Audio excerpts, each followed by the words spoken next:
A ver, ¿nos hemos parado a pensar cómo es posible que un coche autónomo sepa que tiene que parar en un stop? ¿O cómo el móvil se desbloquea solo con mirarlo? Pues bien, la magia que hay detrás de todo esto tiene un nombre.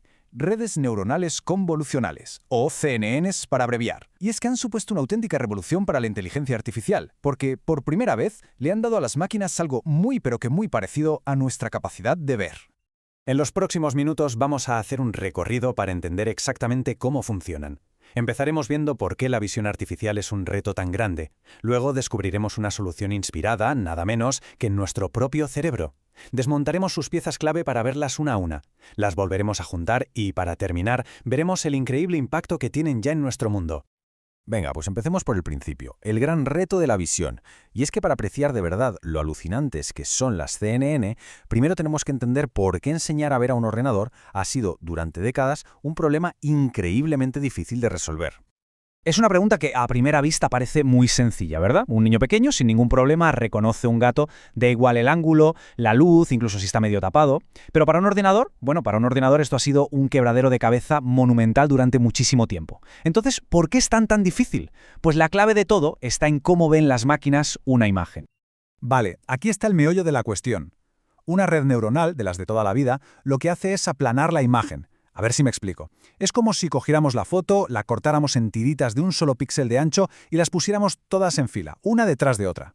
El resultado, una lista de números larguísima, interminable. Y claro, al hacer eso, se pierde por completo la información espacial. Ya no sabemos qué píxel estaba al lado de cuál. Y es que esa relación, esa cercanía, es precisamente lo que define un borde, una esquina, la forma de una oreja. Se pierde todo el contexto.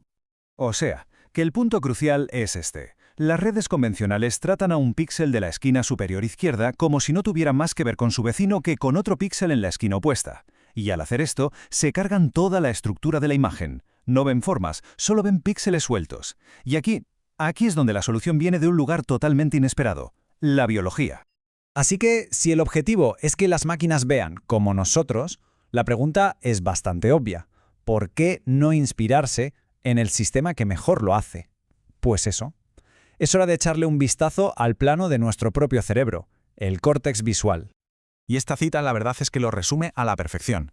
En lugar de intentar meter con calzador un problema visual en una estructura que no estaba hecha para ello, los pioneros de las CNN, como Jan LeCun, hicieron algo mucho más inteligente.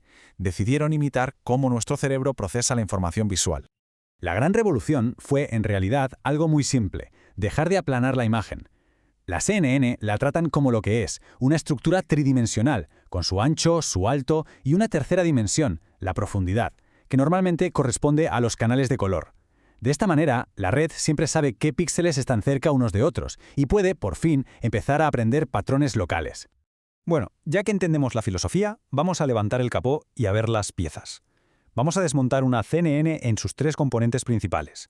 Se puede pensar en ellos como si fueran los ladrillos fundamentales con los que se construye toda esta arquitectura. La primera pieza, y la más importante, es la capa convolucional.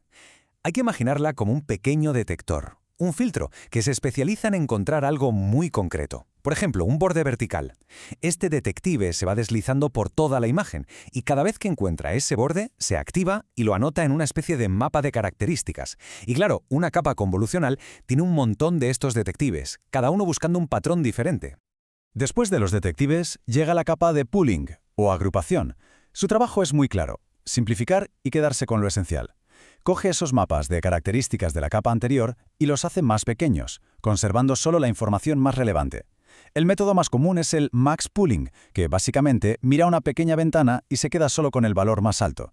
¿Y por qué hacer esto? Pues no solo reduce la cantidad de cálculos, sino que ayuda a que la red no se obsesione con la posición exacta de una característica. Y por último, al final de todo el proceso, tenemos la capa totalmente conectada. Una vez que las capas anteriores han extraído y resumido todas las características importantes de la imagen, esta capa final las analiza todas juntas y toma una decisión. Es como el jurado que, después de escuchar todas las pruebas, emite un veredicto: esto es un gato, esto es un perro. Y aquí vemos una de las cosas más fascinantes y casi poéticas de la CNN, la jerarquía de rasgos.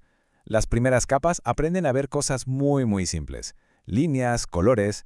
Las capas intermedias combinan esas líneas para detectar formas un poco más complejas, como círculos o cuadrados. y las capas más profundas juntan esas formas para reconocer objetos, como un ojo, una nariz y finalmente una cara completa. Es un proceso de construcción, de lo simple a lo complejo, que se parece mucho a cómo aprendemos nosotros.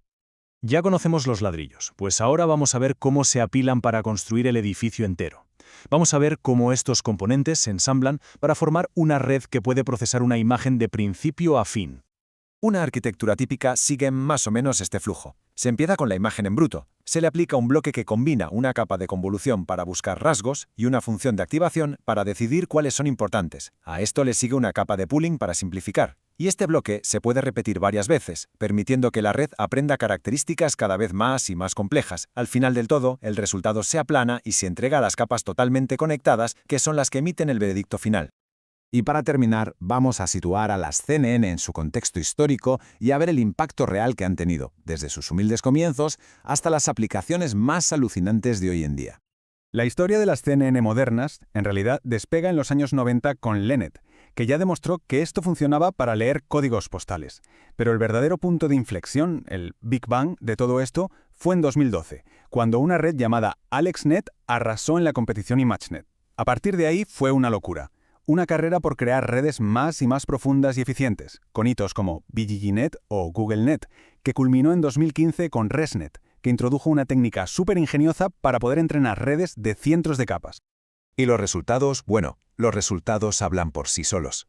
En un desafío tan bestial como ImageNet, con sus 14 millones de imágenes, modelos como BBGNet llegaron a alcanzar una precisión del 92,7%. Eso es una barbaridad, un hito que en muchas tareas superaba incluso el rendimiento humano. Quedó claro que las CNN no eran un simple experimento, sino una herramienta increíblemente poderosa. Hoy en día, las CNNs están literalmente por todas partes.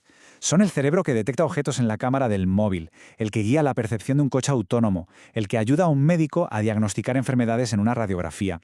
Y no solo eso, potencian desde el reconocimiento facial que usamos todos los días hasta la generación de imágenes sintéticas, con modelos como las GANs, que aprenden a crear arte. Su influencia es sencillamente inmensa. Así que, para resumir, al imitar la estructura de nuestro córtex visual, las CNN consiguieron darle a las máquinas algo que nunca habían tenido, una especie de intuición visual. La capacidad no solo de procesar píxeles, sino de entender de verdad el contenido de una imagen. Esta tecnología ha abierto un universo de posibilidades, pero claro, también plantea preguntas muy importantes. Ahora que las máquinas pueden ver el mundo, tenemos la responsabilidad de guiar qué es lo que buscan y, sobre todo, cómo interpretan lo que ven. Una reflexión interesante para el futuro.